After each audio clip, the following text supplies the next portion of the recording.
And that's why, from what the videos I've seen and what I've heard about Humanize My Hoodie, I think it's so awesome what you're doing. So tell us about Humanize My Hoodie. Yeah, so Humanize My Hoodie was, a movement started by Jason Soul and myself to step out against threat perception and the way we were being treated in hoodies. So we set out to destigmatize the hoodie. Jason was doing it in the classroom with actual criminal justice students who wanted to go into the profession and become either supervisors, or they wanted to become a corrections officer, or something in the lines of the justice of the law. And when Jason made a post on Facebook about humanize me before I die, hashtag humanize my hoodie, I was like, man, that's it right there. That's a winner. That's it. And I said, and then I read his post more, and he's just wanted to do it academically. I'm like, nah, let's blow this thing. This is a worldwide thing, man. So I called Jason right away. I said, hey, man, look, I've been doing my thing with fashion for a while. I think we can do something with that term. Did you know him before that? Yeah, this was my childhood friend. Okay. So I've known him since I was 16 years old. In fact, the first person he met when he moved to Iowa was me. Okay. So he moved to Iowa, Waterloo at 16 from Chicago. And he moved into my neighborhood, actually Greenbrier, but across the street. Sure. And he wandered in my neighborhood, and that's how we became friends. And he's a professor where? At Hamline University, which is the oldest university in Minnesota. Okay. Yeah, so he's a criminal justice professor there. He's been a criminal justice professor for 11 years now. And so he was in class wearing a hoodie every day, basically doing an experiment. And he did a pre and post test. He tested them with questions based on what they thought of black men or black people when they wore hoodies. So we got some pretty interesting data from all the students from his class. 97 people responded to the survey. And we hit the ground running. I mean, literally, we hit the ground running. In 2 weeks, I was in New York Fashion Week where we first showed it. We trademarked it right away.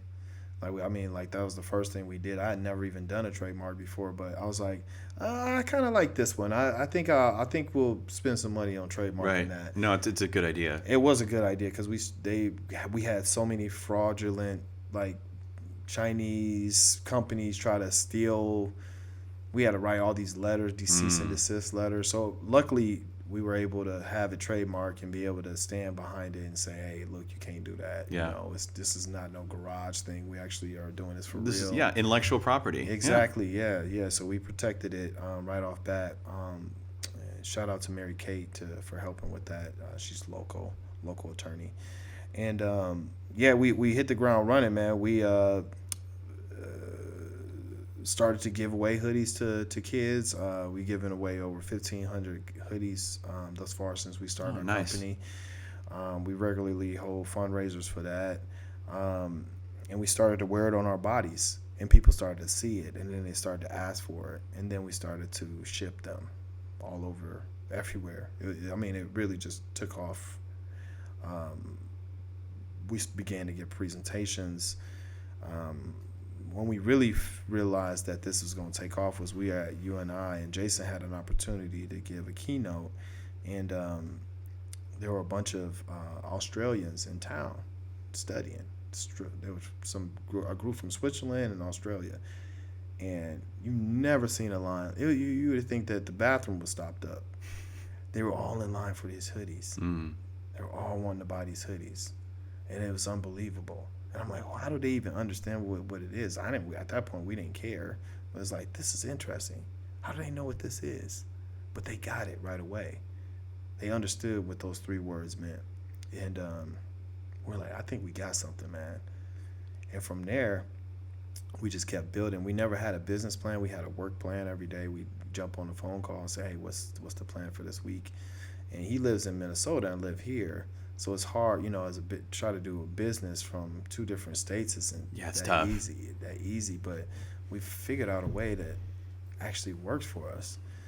And it's been magical almost, it's like, even with all the obstacles of of working with the constraints of like working out of state and that sort of thing, we've been able to very rapidly progress this idea into a project, and then from the project into a brand, and then from a brand into a movement, which is ultimately the story.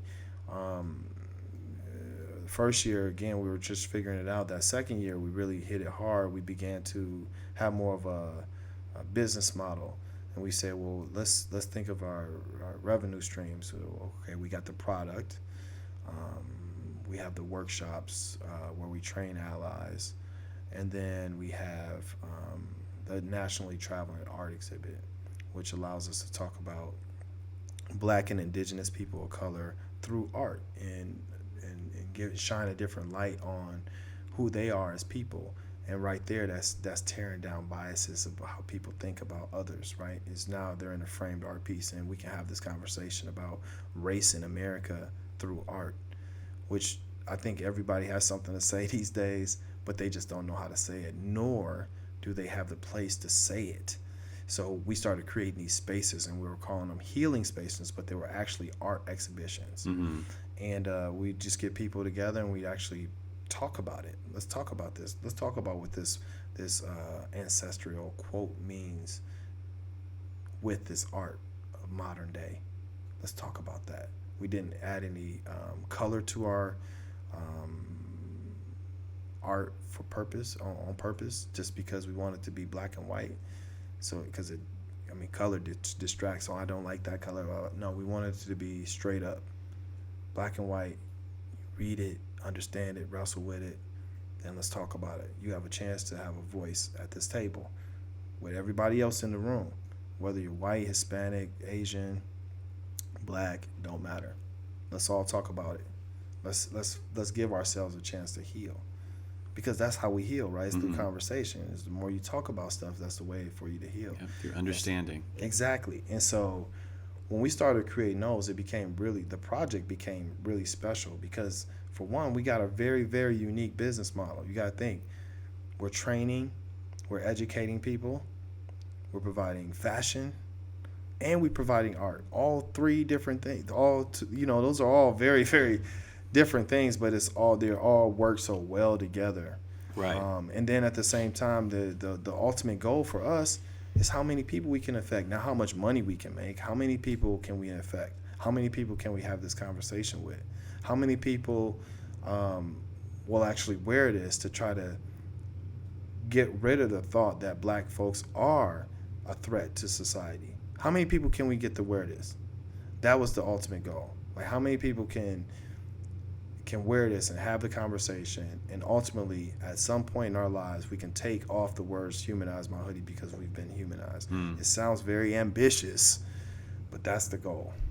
Well, but you got to have a big vision like that. I think it's, you say it's ambitious, and can we ever get there? Maybe not, but the point is in the striving, right? And so that's great. So there are three elements to the movement, and that's cool. Even I didn't know that. Like, I thought it was, sort of a fashion line, and I think it's a really cool concept. When Cooper first told me about it, I thought, this is amazing.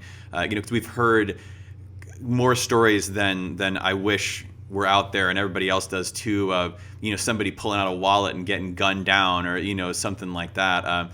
I don't know if you saw the interview with Kanye West and David Letterman on Netflix. I saw that. But one of the things, because he's gotten a lot of flack for wearing the red MAGA hat, and I just figured he was being an eccentric artist, or he was just whatever. But in that interview, for anyone who hasn't seen it, he basically talks about how he kind of does that because should you judge somebody just based on one piece of clothing, or does it make me not me if I have on a hat? And I thought that was an interesting take on it. And actually, because I'd heard about kind of what you were doing, and I thought this obviously isn't the same slant, but but the idea that why would you judge me because I'm wearing this article of clothing? Like, I'm no more likely to be a criminal wearing this piece of clothing than an actual criminal in a business suit that you wouldn't think of as a criminal. I mean, that's ridiculous. Yeah, because the stats show, man. Like, why we as Black folks, we gotta always dress up to be seen as being somewhat of a good person. Like, you got a hoodie on right now. You walk outside right now, ain't nobody gonna bother you. Right. Nobody cares. But if I walk around in your neighborhood, this nice neighborhood that you got right now with this black hoodie on with it pulled over my head, somebody liable to call the police on me because they say, hey, there's somebody walking through my neighborhood. He has kinky hair and he might be dangerous. That's very true. My father used to work on the dispatch for 20 years. He said he used to hear stories like this all the time. They couldn't tell who he was on the other end. You see what I'm saying? They didn't know they were talking to a black man, but the stuff that he hear from people unfiltered is ridiculous. It's sickening. Yeah. And that's the stuff we used to talk about, so I know how true it is. So I know with the hoodie, and I know with this, man, we lose our lives because we wear hoodies. Look at Trayvon. They had the hoodie as an exhibit on trial. Yeah. That was certainly the first case that came to my mind when I first heard about your project, and it's just, so I think it's so important to shine lights on that because again, it's,